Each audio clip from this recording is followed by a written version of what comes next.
Ladies and gentlemen, I am your sort of gamers, War Thunder, and welcome to one of those replays where things got a little bit interesting for me. This is a conquest map. You can see we've got the single control point north centre. So, first question through your head is, of course, what the blazes am I doing in the middle of the map, trolling along, going nowhere near the objective? Well, take a look at the tanks on the other team. This is a 6.7 match. I am in a Tiger H1, 5.7 rated.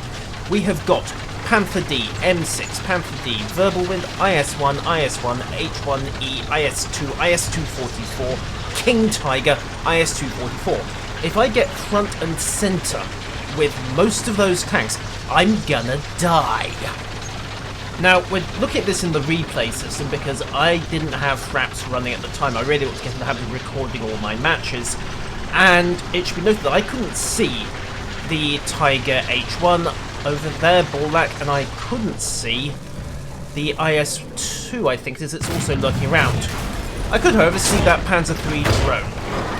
Bullack sees me and glances a shot at range. Back up, angle the tank. He's not in the mood for a gun duel, fair enough, so I won't go for that either, particularly since I've just seen a Ferdinand up on the ridgeline. And the Ferdinand's main gun, well, suffice to say that can mess me up. I also don't see, at the time, this IS-1 on the left flank. It wasn't visible on my screen. Which is a bit of a problem, because really I should have probably risk shot there. There's an IS-2 there as well. I'm driving up onto this central ridgeline. The theory is that if I get into position, I have a good covered flying position northwest, and I can basically shut down the left flank.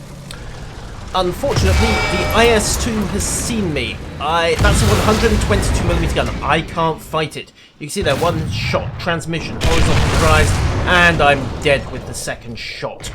IS-2, 128mm, I think that gun is. It's a bit of a pisser. Good kill by Rucker Treble Zero. You can see there, again, he's got a solid firing position onto the flank as well. His gun is basically going to mess up anything. I mean, there's someone out there with a Stug 3F, for God's sake. They've also got a Ferdinand out in the field. Really, that should be up on the hill with a firing position too. But it doesn't matter because I ran out of patience. I decided, what the hell, let's go Nishizumi on them. So I'm now up on the north side of the field. The logic I'm using at this point is basically, it's a 3H. It's a 4.7 tank in a 6.7 game. I may as well treat myself as being expendable. I can't see that Panzer V. It doesn't matter because he was blown up. And the T-3485's not got angle. He's too high up, and anyway, there's a cliff in the way. So Mafuse and I make a break for the cap circle. We've got to get the control point back or we're going to lose the match no matter what. That's the thing about War Thunder compared to World of Tanks. It's rarely, if ever, decided by a complete party wipe.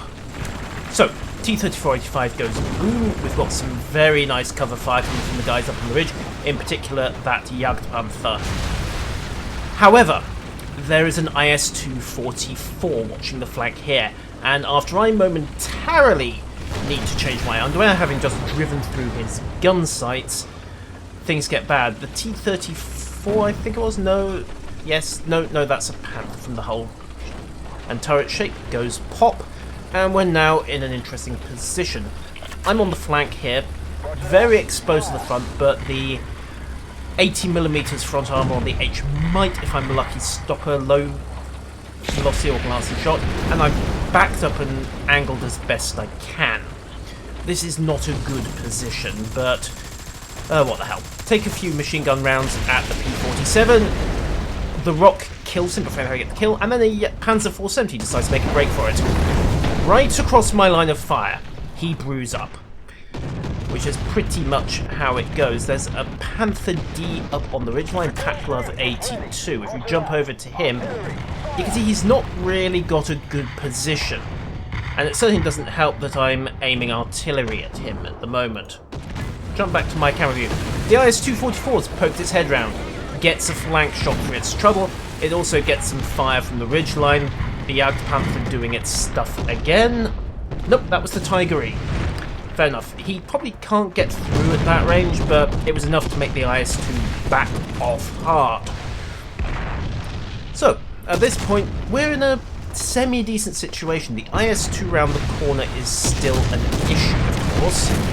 And there's also an M4 Sherman moving up. He wasn't really making an impact on the battle. IS-1 at 440 meters, again, over the ridgeline. Now, at this point, I decide, perhaps foolishly, to go and see what the IS-2 was doing. And the IS-2 is... yeah. He's not really doing anything at this point. I mean, at this, I was actually trying to decide what he was doing. I think he'd had his gunner hit because he wasn't moving. To be honest, I didn't even see his name tag there. I thought he was dead until I realised his paint job was intact. So, stick my head round again. His turret's moving, take the shot, get the kill. Yep, IS-2 frontal kill. The problem, of course, is that if you look at his orientation, he's on a downslope, which means that the normally sloped armour of the driver's port was instead nice, vertical, and just begging for a, I think it was a APCR, Panzer 40 shot to the front. That went through, that knocked out his crew at the very least, and, well, dead IS-244. The thing about sloped armour is that you have to be very careful on a downhill slope because, of course, that brings you into the vertical. If you're on vertical to start with, it actually works in your favour. Moving on. So at this point, again, I'm deciding to be a little bit crazy. There are a couple of angles of approach here. The first one is up there. Ooh, look, there's a Panther D up on the ridgeline trying to get some shots. No, you don't. Pop. Don't kill him, but I did do some fairly severe damage and he backs off. Unfortunately, it doesn't save him. Petrol Madin got the kill for that one, but fair enough. Shame you can't share kill credit on these things. So, in this position, basically, anyone coming up the southern flank is going to come down this ridgeline and go right past me. They're probably not going to look left, because after all, left is friendly territory. Anyone coming up the main approach, again, nice flank shot setup, probably going to be looking forwards because, hey, that's where the enemy is. And an IS-1 immediately makes that mistake, gets his ammunition brewed up for his trouble. Flank shot with the IS-1, boys and girls. They are not actually invulnerable if you're in a Panzer IV. At this point, I decide to reposition again, figuring that, hey, he probably saw that on the mini-map. So I'm not going to get involved. Roll over, park up. Again, I'm watching the flank. This isn't quite such a great position. It's brilliant on this main approach. I mean, I am hull down, nicely protected, front armour is decently angled, flank shot's awkward, and anyone coming past is already past 180 degrees. They're not going to see me very easily. Problem is, anyone coming down this slope is not only going to see me, they're going to have an absolutely sweet shot into the fuel tanks and the ammunition racks. So you can see from the way I'm swiveling the turret that I'm aware of this. I'm thinking at the time that I may not have made a wise decision here, but it's better than nought. Unfortunately, well, if that Panzerjäger had moved up, I might have had a problem. Luckily, what actually came over the ridgeline wasn't anything sufficiently heavy to one-shot me, or at least the guy couldn't aim straight. Yes, I'm putting some spoilers in here. Someone comes over this ridgeline. Where is he? Let's see, it was a Panzer IV Bullak. As it happens, he's just spawned back in, and is going to start making his way over in a moment.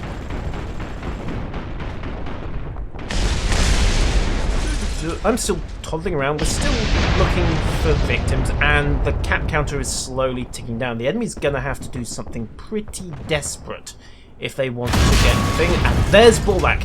He gets one shot in with the G, luckily it bounces. Commander, gunner, and ammo damage, fuel tank damage. If that had been a bit harder, it would have been awkward. My return shot takes out his transmission. He is now stuck there, and he can't depress the gun because of our positions. So it's easy enough to just pop shots into him until something explodes. Like so. Very lucky on my part. You can see there the Scherzen's taken a couple of hits. And again, reposition. That was a stupid place to be in the first instance. I mean, if I had been a little less lucky, more likely to have had a slightly steeper shot or taken a bit longer to aim, that would have been an instant brew up of my 4H. But roll back to my old position on the basis that everyone's minimap will be showing that there are no enemy tanks here, no siree, and wait for the next victim. The enemy's going to have to do something pretty damn dramatic at this point, or they're going to get nowhere fast. Again, we've got the Tiger E, King Tiger H on both, in fact, so we're pretty decently covered from the front. Anyone trying to make the front approach is going to run the guns of a lot of enemies, and ooh, look, there's a Tiger H1. He's driven right past me. I don't actually notice him, or at least I don't react. I do, however, see this Panzer D coming past, and swivel of the turret, brew his engine, get him on fire. He puts it out, but I've got a turret shot lined up in the meantime, and here comes the Jagdpanther to put him out of his misery, along with the Tiger E firing into him as well. It's just a question of which of us is going to get the kill first, really. I mean, he's getting absolutely hammered, and I think it was the Tiger E. Yes. Actually, no, it was the King Tiger who got the shot. Matthews takes out one of their T-44s. He had a good game as well. And Flassman over there in the Panther is deciding, well, he wasn't really, he was considering his career options, but getting frontal with a Tiger H1 is never a good choice. Tatulsik rolls up his King Tiger just to lock down the point a bit further. Repslager? Not sure. Again, Porsche King Tiger. We've got this locked. I mean, let's face it, anyone trying to say this gets frontal with two King Tigers, that's never going to end well, unless possibly they bring up the Ferdinand, which they no longer have. KV2 might be able to do some damage with a turret shot, but again, he's only going to get one shot, and he hasn't got the time to take out all of us. Tiger H1 wrecks Enderschluss in the Panther D. Unfortunate, but that's the nature of the game. It's not going to change the outcome at this stage. DCL-72 is really their last hope, along with Unijon in the M4 Sherman. Now, this is where you learn to respect the weenie tanks, even in a 6.7 game. Never forget, a Panther D has 40 mils armor on the side, and a BT5 APCR does 61mm, so it may be a joke of a tank, but they can still kill you. Unfortunately, that flank shot from Unijon might have been the slow 75, but it still did damage. Look at this, horizontal drive's gone, commander's gone, gunner's gone, horizontal drive gone again, commander wounded twice. I'm not gonna get the turret round in time, even though I've got the frontal armour positioned and slightly angled in a desperate attempt to stay alive. He comes over the hill, and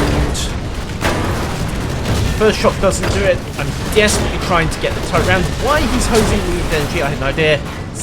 Third shot goes through the Scherzen, through the turret, right through the anglerfish, and kills me just as the round ends. So, final scoreboard was, I believe, 4 or 5 kills to me, 4 kills, 2 assists, 2 deaths, although one of them was right in at the end of the map, and 2,057. Not bad. Third place, despite being under-tiered. Got a little clumsy with the 4H midway through, but, ladies and gentlemen, let this be a lesson. Do not despair when you're in a 5.7 lineup and you see 6.7. Flank shots are, as always, the key to survival. Until next time, farewell.